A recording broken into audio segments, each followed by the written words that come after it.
நேற்றைக்கு பகவான் போன்ற மகாத்மாக்கள் எப்படி காலம் காலமாய் திருவண்ணாமலையில் இருந்து கொண்டு அருளாட்சி செய்து வருகிறார்கள். அவர்கள் தங்கள் சரீரத்தை விட்டாலும் சூக்ஷ்மமாய் இருந்து கொண்டு பல விஷயங்களை நடத்தி வருகிறார்கள், பக்தர்களை காப்பாற்றி வருகிறார்கள்.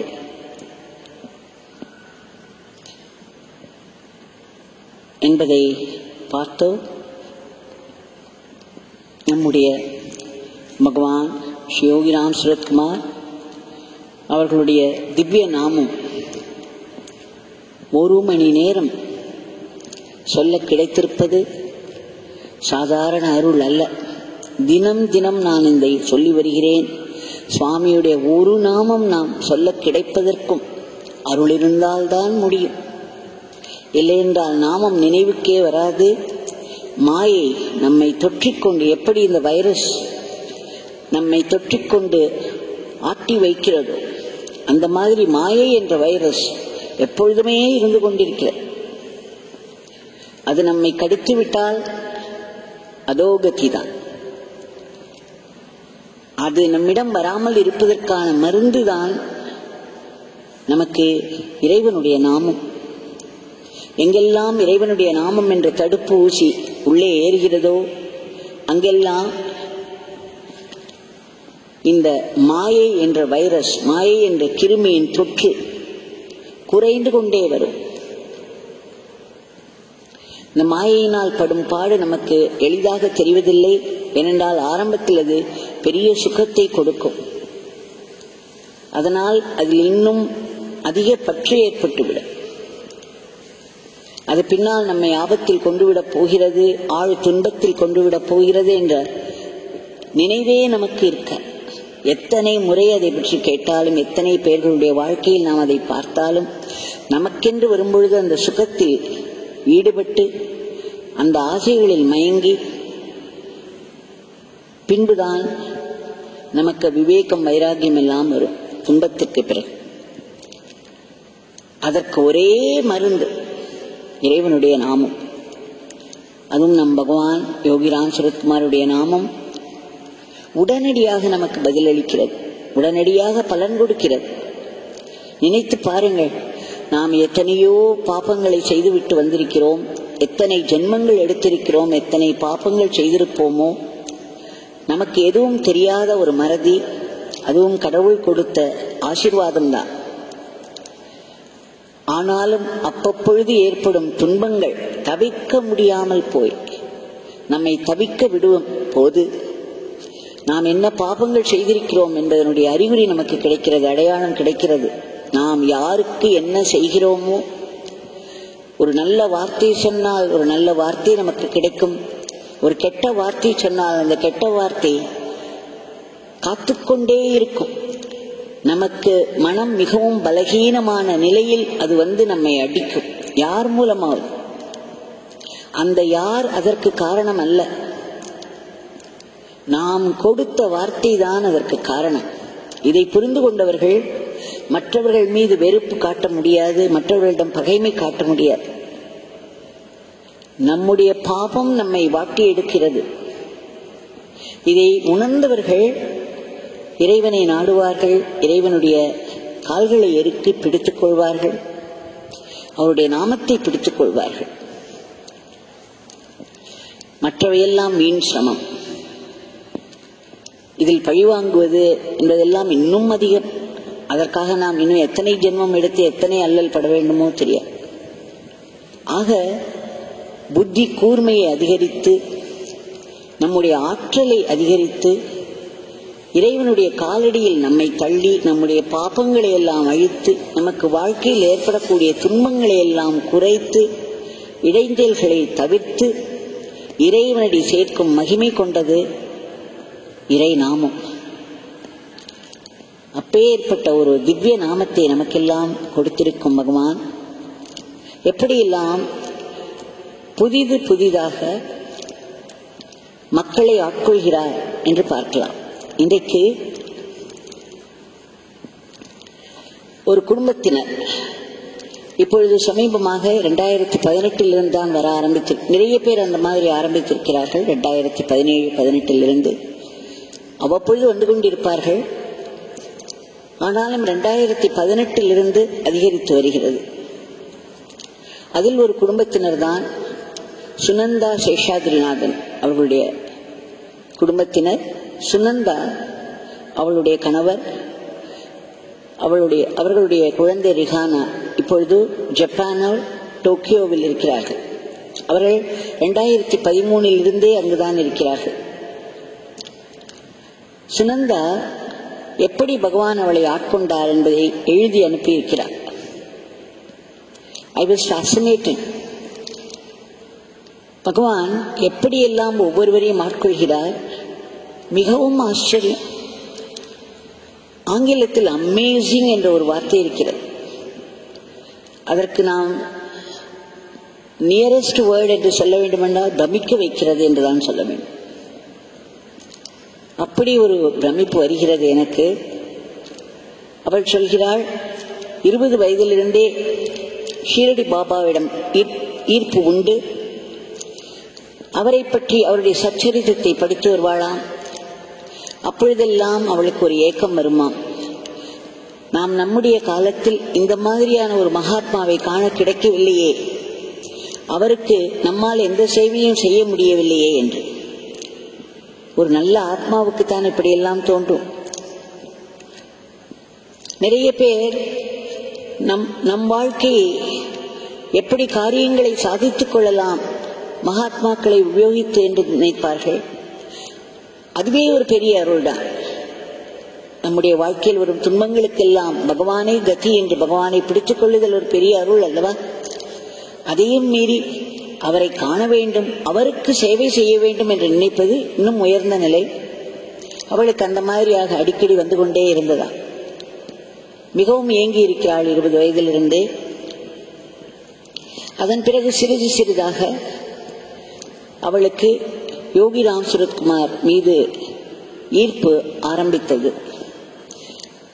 அவள் சொல்கிறாள், யோகி ராம் சுரத்குமார் தன்னை பிச்சைக்காரர் என்று சொல்கிறார், ஷீரடி பாபா ஃபக்கீர் ஃபக்கீர் என்று சொல்வார். இருவரும் வீதிகளில் தான் இருந்தனர். ஷீரடி பாபா அக்டோபர் 1918 மகா சமாதி அடைந்தார். டிசம்பர் 1 நம்முடைய பகவான் பிறந்து விட்டார். அதே வருடம். அது மட்டுமல்ல, ஷீரடி பாபா அவர்கள் ஆஸ்வான் என்பவர் ரமண மகரிஷியின் பக்தர். அவர் எழுதிய ஒரு புத்தகத்தில் சுனந்தா படித்தாளாம், ஷீரடி சாய்பாபா கபீரனுடைய அவதாரம் என்று. நம்முடைய பகவானை கபீரின் அவதாரம் என்று ஸ்ரீ ஸ்ரீ ஞானானந்தகிரி சுவாமி அவர்கள் அங்கு கூடியுள்ள பக்தர்களின் முன்னே அறிவித்திருக்கிறார். இப்படி பல ஒற்றுமைகள் பார்க்கிறோம். நான் நிறைய பார்த்திருக்கிறேன். பகவான் பக்தர்களை கையாளும் விதம் மிகவும் ஷீரடி பாபாவை போன்றிருக்கும். அவரும் எத்தனையோ நாட்களுக்கு ஒரு முறைதான் உடையை மாற்றுவாரா என்று கூட சொல்ல முடியாது. எத்தனையோ நாட்களுக்கு ஒரு முறைதான் அவர் குளித்தாரா என்றும் சொல்ல முடியாது. இவையெல்லாம் வீதிகளில் இருந்து வாழ்ந்து வரும் மகாத்மாக்கள் அனைவருக்குமே இயல்பானவை. இதை நம் பகவானிடமும் நிறைய பார்த்திருக்கிறோம். இதையெல்லாம் பார்க்கும் பொழுது அவளுக்கு ஷீரடி பாபாவின் மறு அவதாரமாகத்தான் யோகி ராம் சுரத்குமார் காட்சியளிக்கிறார். அவள் சொல்வாள்,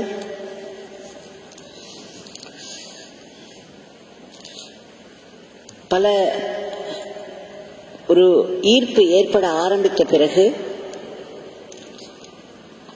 இவளுக்கு 2013 டோக்கியோவுக்கு வந்து செட்டில் ஆகும்படி, இவளுடைய கணவருக்கு வேலை கிடைத்ததனால் அங்கே வந்து செட்டில் ஆகும்படியான ஒரு நிலை. ஜப்பானில் யாருமே ஆங்கிலம் பேச மாட்டார்களாம், மிக மிக குறைவு. அது மட்டுமல்ல, அங்கு காஸ்ட் ஆஃப் லிவிங் மிகவும் ஜாஸ்தி. அவ்வளவு எக்ஸ்பென்சிவாக எல்லாம் இருக்குமாம். இவளுக்கு ஒரு வேலை தேட வேண்டிய ஒரு தேவை ஏற்பட்டது. எத்தனையோ முறை ஒரு தீவிர முயற்சி செய்தாலும் வேலை கிடைக்காமலேயே இருந்தது. ரொம்பவும் ஹெல்ப்லெஸ்ஸாக ஃபீல் பண்ணி வந்தாள். அந்த சமயத்தில் அவள் என்னுடைய முதல் முறையாக நான் பகவானை சந்தித்தது, பகவானுடைய காலடியில் வந்து வீழ்ந்த அந்த நரேஷனை கேட்டிருக்கிறாள். அதை கேட்ட பிறகு அவளுக்கு அவளுடைய ஈர்ப்பு மிகவும் பலமாகிவிட்டது. அது மட்டுமில்லாமல் சரணாகத்தில் வந்து கொண்டிருந்த பகவானுடன் நான் இருந்த நாட்களில் எழுதிய குறிப்புகள் கிடைக்கப்பெற்று அதிலும் அவளுக்கு ஒரு பெரிய ஈர்ப்பு ஏற்பட்டது. அவள் சொல்கிறாள், பகவானுடைய கிளிப்பிங்ஸ் என்று சொல்வோம் அல்லவா, யூடியூபில் அவரை பற்றிய சிறு சிறு வீடியோக்கள், அதன் பிறகு பக்தர்களுடைய அனுபவங்கள், இவை எல்லாவற்றுக்கும் மேல் பகவானுடைய நாம மகிமை, இதெல்லாம் சேர்ந்து கொண்டு அவளுக்கு எப்படி இருந்துதான், மிகவும் பசித்திருக்கும் ஒரு குழந்தைக்கு ஒரு அற்புதமான ஒரு சாக்லேட் பாக்ஸ் கிடைத்தால் எப்படி இருக்கும், அதை எப்படி வைத்துக்கொண்டு அந்த குழந்தை சாப்பிடும், அந்த மாதிரி அவள் பகவானை பற்றிய தகவல்களை எல்லாம் ருச்சித்து ருச்சித்து ரசித்து ரசித்து போற்றி வைத்துக் கொள்வாளாம். ஆனாலும் பகவானுடைய நாமத்தை ரொம்பவும் தீவிரமாக சொல்ல ஆரம்பிக்கவில்லை. அந்த நாம மகிமையை தெரிந்து கொண்ட மாத்திரத்தில் ஒரு நாளைக்கு 33 தடவை தான் அந்த நாமத்தை சொல்லி வந்தாள். அப்பொழுது ஒரு நாள் அவளுடைய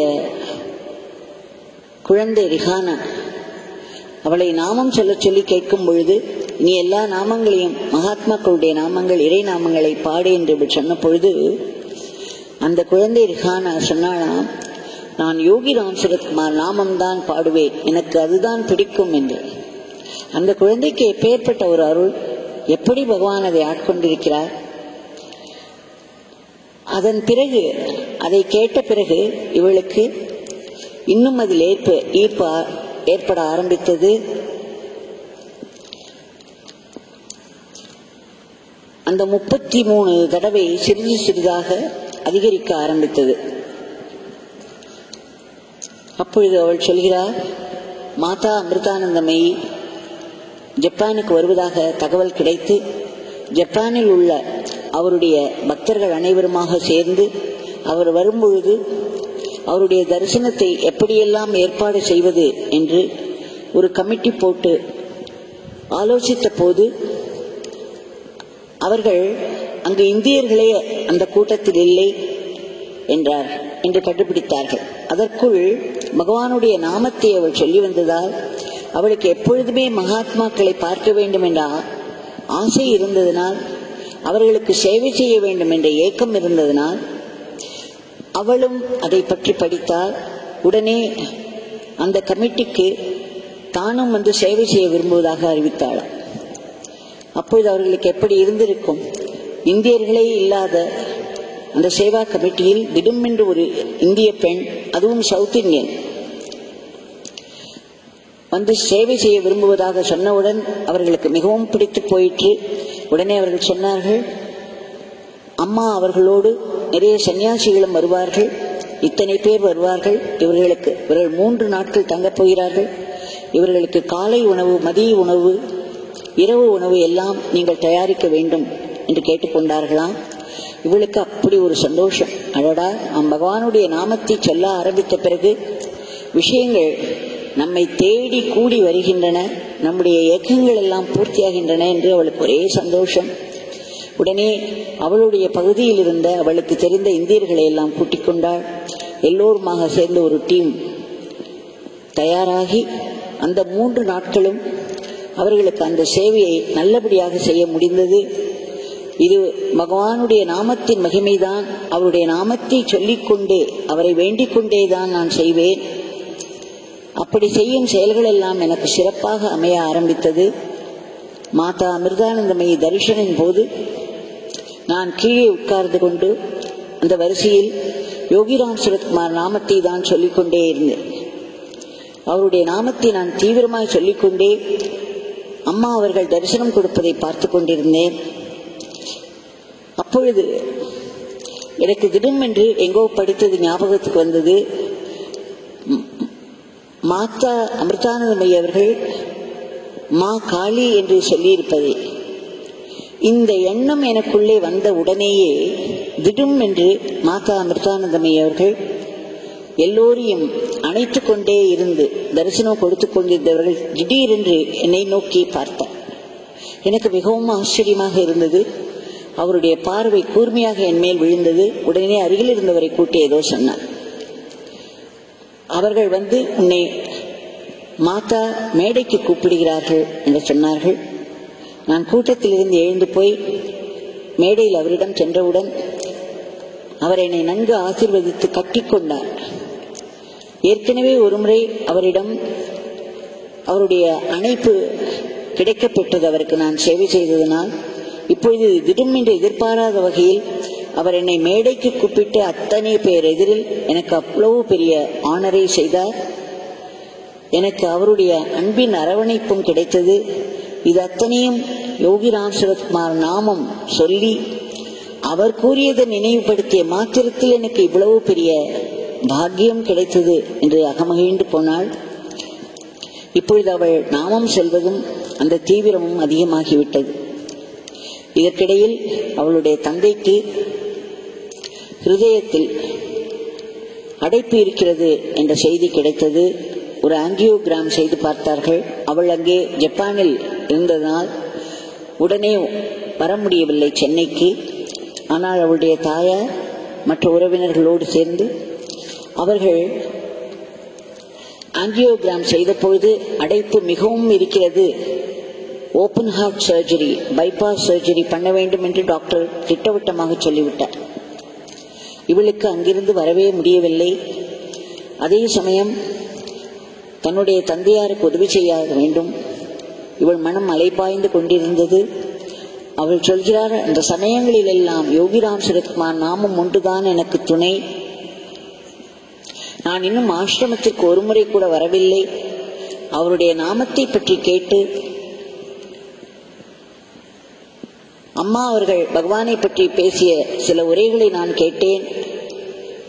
அவருடைய புஸ்தகம் இந்த நெக்டர் டிராப்ஸ் அதை படித்தேன்.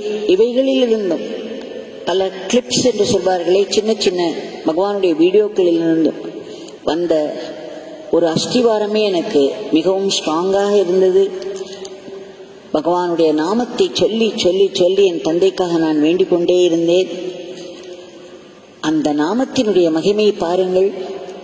சரியான நேரத்தில் சரியான ஒரு ஆஸ்பத்திரியில் மிகவும் உகந்த ஒரு டாக்டரை ஏற்பாடு செய்து மிகவும் வெற்றிகரமாக அவருடைய ஆபரேஷன் முடிந்தது.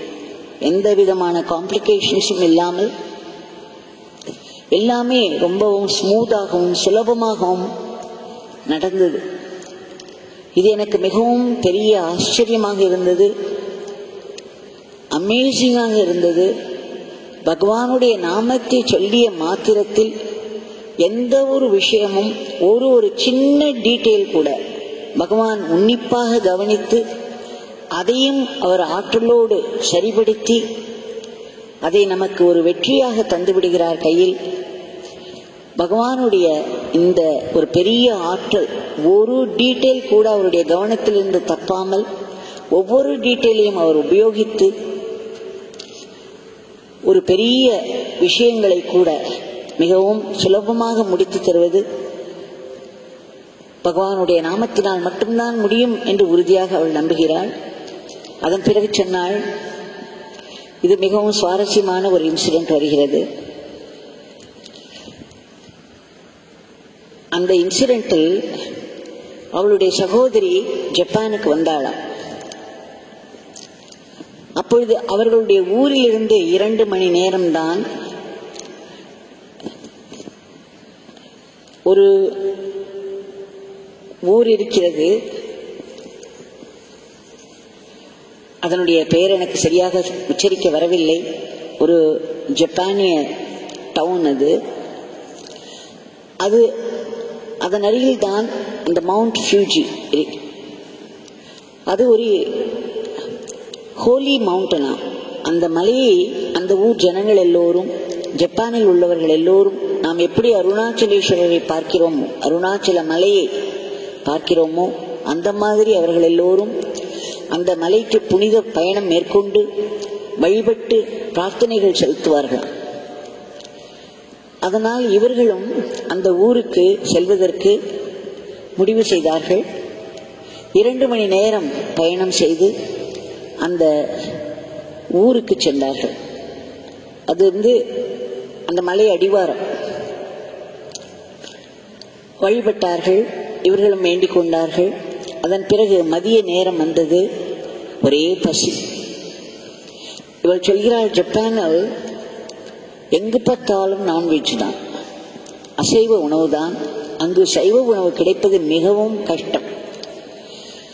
அதனால் என்ன எப்பொழுதும் ஏதாவது ஒரு பழம் கிடைக்கும், ஒரு ஜூஸ் கிடைக்கும், அல்லது பிரெட் கிடைக்கும். இதை மட்டுமே வைத்து நாம் சமாளிக்க வேண்டும். இப்பொழுது இந்த ஊருக்கு வந்தாயிற்று. எல்லோருக்கும் ஒரே பசி. எங்கு சென்று நாம் உணவு கொள்வது என்று தெரியவில்லை. உடனே ஆன்லைனில் பார்த்தபோது ஒரு இட்டாலியன் ரெஸ்டாரண்ட், ஒரு இட்டாலியன் ஹோட்டல் பற்றிய விவரங்கள் இருந்தது அந்த ஊரிலேயே. சரி, அங்கு சென்று பார்ப்போம், ஏதேனும் அதில் சில வெஜிடேரியன் ஆப்ஷன்ஸ், சில ஐட்டங்கள் கிடைக்கும் என அதில் மென்ஷன் ஆகி இருந்தது. உடனே இவர்கள் அங்கு விரைந்தார்கள். அங்கு பார்த்தால் அவள் சொல்கிறாள், ஏதோ ஒரு இட்டாலியன் பெயர் இருக்கும் அந்த ஹோட்டலுக்கு என்று நினைத்து பார்த்தால் சுத்த தமிழில் கறி அமுது என்று எழுதியிருந்தது. ஆச்சரியம் என்னென்றால், வைஷ்ணவர்கள் கரமிது என்று சொல்வார்கள். அது சிதைந்து போன வார்த்தை. அதனுடைய ஒரிஜினல் வார்த்தை கறி அமுது. வைஷ்ணவர்கள் எல்லாவற்றிலும் அமுது அமுது என்ற ஒரு வார்த்தையை கூட்டுவார்கள். ஏனென்றால் அது இறைவனுக்கு படைக்கப்பட வேண்டிய அமுது, அமுதத்துக்கு சமானம். அதனால் கறி அமுது என்பது வெஜிடபிள்ஸ், கரிகாய்கள் நாம் பண்ணுவோம் அல்லவா, அந்த பொரியல் என்று சொல்கிறார்கள் இங்கெல்லாம். அந்த பொரியலைத்தான் கறி அமுது என்று வைஷ்ணவர்கள் சொல்வார்கள். அந்த சுத்த வைஷ்ணவ பெயரை பார்த்தவுடன் அவளுக்கு ஒரே ஆச்சரியம். அங்கு போனால் அதை நடத்துபவர்கள் 2 ஜப்பானியர்கள் தான். அந்த இட்டாலியன் ஹோட்டல் உடைய எந்த ஒரு அடையாளமும் அங்கு காணவில்லை. உடனே அவர்கள் சொன்னார்கள், அவர்களுக்கு இந்த சவுத் இந்தியன்ஸ் முதல் முறையாக பார்க்கிறார்களாம். ஒரே சந்தோஷம். இவர்களுக்கு அந்த கரியமுது என்ற வார்த்தையை பார்த்த உடனே அந்த சந்தோஷம், 2 சந்தோஷமும் போட்டி போட்டுக்கொண்டு அங்கே நிரம்பியதான். அதன் பிறகு அந்த ஜப்பானியர்கள் சொன்னார்கள், அவர்கள் ஒரு கணவனும் மனைவியும், மனைவி ரிஷிகேஷுக்கு சென்று யோகா பயின்று ஒரு யோகா டீச்சராக ஆகிவிட்டாள். அவளுக்கு இந்தியா மிகவும் பிடிக்குமா. அது மட்டுமல்லாமல் அவளுக்கு தெற்கிந்தியர்களுடைய பழக்க வழக்கங்கள், உணவு வகைகளில் ஒரு தீவிரமான ஈடுபாடு ஏற்பட்டதாம். அதனால் அவள் எப்படியாவது தெற்கிந்திய உணவு வகைகளை பற்றி தெரிந்து கொள்ள வேண்டும் என்ற ஆர்வமும், அதோடு ஆயுர்வேதம், யோகா, ஆயுர்வேதம், இந்திய உணவுகள், அதிலும் தென்னிந்திய உணவுகள், எப்பேற்பட்ட ஒரு காம்பினேஷன் பாருங்கள். எந்த இடத்தில் அப்படி அவர்களிடம் கொண்டு போய் சேர்ப்பதற்கு பகவானுடைய நாமம் தானே செய்ய முடியும். அதை அவள் சதா சொல்லிக்கொண்டே இருந்த அந்த நாமம் அவளை அந்த இடத்திற்கு கொண்டு சேர்த்தது. அந்த ஜப்பானிய கணவன் மனைவிக்கு மிகவும் சந்தோஷம். அந்த கணவர் ஒரு ஜப்பானிய ஷெஃப் என்று சொல்வார்கள். நம்ம ஊர் சமையல்காரர் அவர் அந்த ஜப்பானிய உணவு வகைகளில் தான் மிகவும் ஆர்வம் காட்டி அதை பயின்றவர். ஆனால் அவருடைய மனைவி என்னுடைய ஆர்வத்தை பார்த்து பார்த்து அவருக்கும் இந்தியாவின் மேல் ஒரு ஈர்ப்பு ஏற்பட்டு அவர் அந்த யூடியூப் என்று சொல்வார்களா, அந்த இதில் தென்னிந்திய உணவு வகைகள் செய்யும் விதங்களை எல்லாம் கேட்டு கேட்டு செய்து பார்த்து அவற்றில் ஒரு நிபுணத்துவம் பெற்றுவிட்டார். நம்முடைய ஊர் சாம்பார், ரசம், பொரியல், அப்பளம் இதெல்லாம் அத்தனை அழகாக செய்கிறாராம்.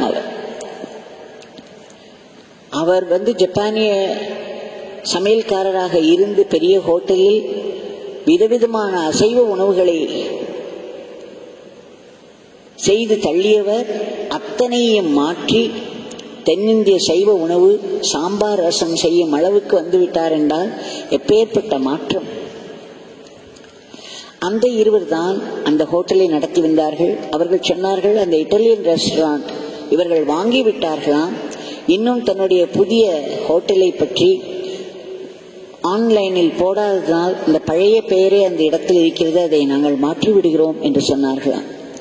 கரி அமுது என்ற அந்த உணவகத்திற்கு அவர்கள் சென்று அந்த ஜப்பானிய கணவன் மனைவி அவர்களுக்கு மிக அழகான லஞ்ச் செய்து கொடுத்தார்களாம். அவர்கள் எதிர்பார்க்கவே இல்லையாம். சாதம், சாம்பார், ரசம், பொரியல், அப்பளம் என்று ஒரு தடபுடல் செய்து விட்டார்களாம். இவர்களுக்கு மகிழ்ச்சி, அவர்களுக்கு மகிழ்ச்சி. அவள் சொல்கிறார்கள், இது அத்தனையும் யோகிராம் சரத்குமார், யோகிராம் சரத்குமார், யோகிராம் சரத்குமார் என்று அவர்தான் என் மனதில் வந்து கொண்டே இருந்தார். அவருடைய நாமம் எப்படியெல்லாம் நமக்கு கூட்டு வைக்கிறது என்று ஆச்சரியப்பட்டோம். அதன் பிறகு அவர்கள் சொன்னார்கள், சில மாதங்களுக்கு ஒரு முறை டோக்கியோ வந்து அவர்களுக்கு வேண்டிய மளிகை சாமான்களை எல்லாம் அவர்கள் வாங்கிச் செல்வது வழக்கமாம். நாங்கள் உடனே எங்கள் வீட்டிற்கு வாருங்கள் என்று அவரை கூப்பிட்டோம். அவர்கள் வந்த பொழுது அவர்களுக்கு வேண்டிய பல விதமான உணவு வகைகளை செய்து விருந்திட்டோம். அவர்களுக்கு அப்படி ஒரு சந்தோஷம் என்று முடிக்கிறார். இதெல்லாம் எவ்வளவு சுவைமிக்கதாகவும் சிறிய விஷயங்கள் என்று தள்ளிவிட முடியாது. எங்கேயோ தென்னிந்தியாவில் பிறந்து வளர்ந்து ஜப்பானுக்கு செல்கிறார்கள். அங்கே ஜப்பானில் ஒரு கணவன் மனைவியர் தென்னிந்திய உணவு அவர்களுக்கு படைக்கிறார்கள். இதெல்லாம் இறைவன் அருள் ஒன்றுதானே கூட்டுவிக்க முடியும். எத்தனையோ வித்தியாசமான விவரங்களை எல்லாம் ஒன்று கூட்டி அதற்கு ஒரு முழுமை கொடுத்து அதற்கு ஒரு இறை தன்மையை கொடுப்பது யாரால் முடியும்?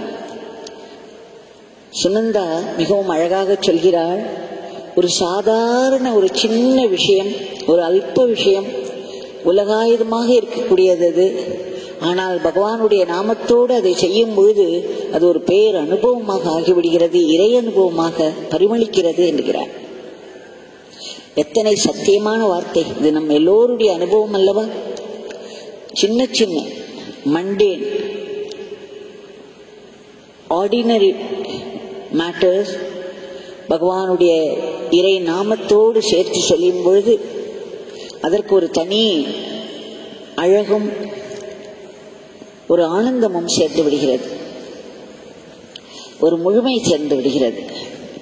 அவள் இன்னும் நிறைய சொல்லிக்கொண்டே போகிறாள். அதையெல்லாம் சொல்வதற்கு இன்று சமயம் இல்லை. ஆனாலும் அவ்வப்பொழுது நேரும் பொழுதெல்லாம் அதை சொல்கிறேன். இந்த ஃபியூஜி தீவுக்கு போய் அந்த ஹோலி மவுண்டன், அந்த தெய்வீக மலையை தரிசித்து எப்படி அருணாச்சலேஸ்வரர், அவள் சொல்கிறாள், 2018 தான் அவள் குடும்பத்தாரோடு அவளுக்கு திருவண்ணாமலைக்கு முதல் முறையாக வர முடிந்தது. அவள் ஓடி ஓடி வந்தாளாம் நம்முடைய ஆசிரமத்தை காண்பதற்கு. அவள் வந்த சமயம் மாலை நேரம், எனக்கும் நன்கு நினைவிருக்கிறது. அப்பொழுது இந்த மாலை நேரத்தில் ஆசிரமத்துக்குள்ளேயே பிரதான் மந்திரில் நான் சின்ன சின்ன சத்சங்கங்கள் செய்து வருவது வழக்கம். பகவானுடைய வாழ்க்கையிலிருந்து ஏதாவது ஒரு குறிப்பு, அதை ஒட்டி மற்ற மகாத்மாக்கள் வாழ்க்கையில் அல்லது ஆத்ம விசாரம், நாமஜபம் என்று விதவிதமாய் டாபிக் தலைப்பில் பேசுவது வழக்கம். அன்றைக்கு அவளும் வந்திருந்தாள். மிக ஆர்வத்தோடு அவள் கேட்டதை பார்த்தேன். அவள் கண்களில் அத்தனை ஒரு பளபளப்பு இருந்தது. அதன் பிறகு சத்சங்க முடிவில் அவள் தன்னை யார் என்று சொல்லிக் கொண்டாள். அதன் பிறகு பகவானுடைய நாமத்தை சொல்லி வருவதாகவும் அந்த நாமத்தினால் தனக்கு ஏற்படும் நன்மைகளை எல்லாம் சொன்னார். அப்படி ஆரம்பித்ததுதான் இன்றைக்கு அவர்களுடைய குடும்பம் முழுவதும். ஏனென்றால் அவருடைய தந்தையாருக்கு இந்த ஓப்பன் ஹார்ட் சர்ஜரி நடந்த சமயம் அவருடைய தாயார் தனிமையாக இருந்தார். இவளால் அங்கு வந்து வர முடியவில்லை. அப்பொழுது யோகிராம் சரத்குமார் நாமத்தை அவளுடைய தாயும் தந்தையும் சொல்ல ஆரம்பித்தார்களாம். இப்பொழுது குடும்பத்தினர் அனைவரும், அவருடைய நெருங்கிய உறவினர்கள், சுற்றத்தார்கள் எல்லோருமே பகவானுடைய நாமத்தை சொல்ல ஆரம்பித்து விட்டார்கள். அவரவர்களுக்கு ஆங்காங்கே பல அனுபவங்கள். சில கஷ்டமான விஷயங்கள்லாம் சுலபமாக ஆகிறது. சாதாரண விஷயங்கள் எல்லாம் ஒரு அனுபவமாக மாறுகிறது. இது ஒரு பெரிய அதிசயம். இந்த யோகி ராம் சரத்குமார் நாமம் என்பது எனக்கு கிடைத்த ஒரு பொக்கிஷம் என்று அவள் மட்டும் சொல்லவில்லை. அவளுடைய டாக்டர் ரிஹானா, அவளுடைய ஹஸ்பண்ட், அவளுடைய நெருங்கிய உறவினர்கள், சுற்றத்தார் அனைவரும் சொல்கிறார்கள். அவர்கள் எல்லோரும் ஓடி ஓடி ஆசிரமத்துக்கு வருகிறார்கள். வர நேரும்போதெல்லாம் வருகிறார்கள். வந்து முடிந்த சேவையை செய்கிறார்கள். மிகவும் பக்தியோடு பகவானுடைய நாமத்தை சொல்லி வருகிறார்கள். சுனந்தா பல விதங்களில் உதவி செய்து வருகிறார். இப்படி எல்லோரையும் ஆட்கொள்ளும் நம்முடைய பகவான் இதோ ஷிலாமூர்த்தியாக, ஷிலாமூர்த்தி என்று கூட சொல்லக்கூடாது, உயிரோட்டமாக அவர் இருக்கிறார். அவரேதான் என்று கொண்டிருக்கிறார். அவருடைய சரீரம் மட்டுமே பார்ப்பதற்கு வேறு விதமாக இருக்கிறது. ஆனால் அந்த கண்களில், ஷிலாமூர்த்தியின் கண்களில் பகவானுடைய கண்கள் தான் இருக்கின்றன. ஷிலாமூர்த்தியினுடைய நாசித்வாரம் வழியே பகவான் சுவாசித்துக் கொண்டிருக்கிறார். அவருடைய உதடுகளில் தவழும் புன்னகை பகவானுடைய புன்னகை. அதை கண்கூடாக பார்க்கிறோம். அவர் கையை தூக்கி, அவருடைய ஒரு கையில் எப்பொழுதும் கட்டை விரல் சற்று உயர்ந்து இருக்கும். எப்பொழுதும் நாமஜபத்தில் ஈடுபட்டுக் கொண்டிருக்கும் கை அல்லவா அது.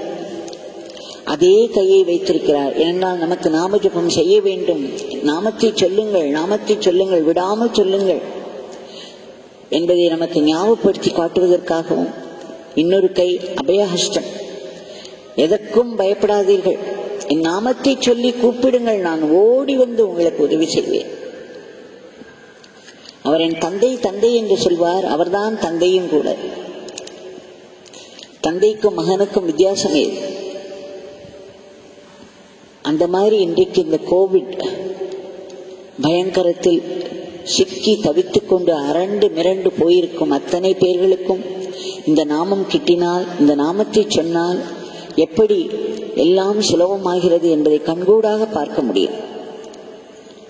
இந்த நாமம் நம்முடைய இந்த வாழ்க்கைக்கு மட்டுமல்ல, நம்முடைய ஆன்மீக வாழ்க்கைக்கும் பெரிய பெரிய முன்னேற்றங்களை தரக்கூடியது. பகவானிடம் நாம் இன்றைய பிரார்த்தனையை சமர்ப்பிப்போம். பகவான்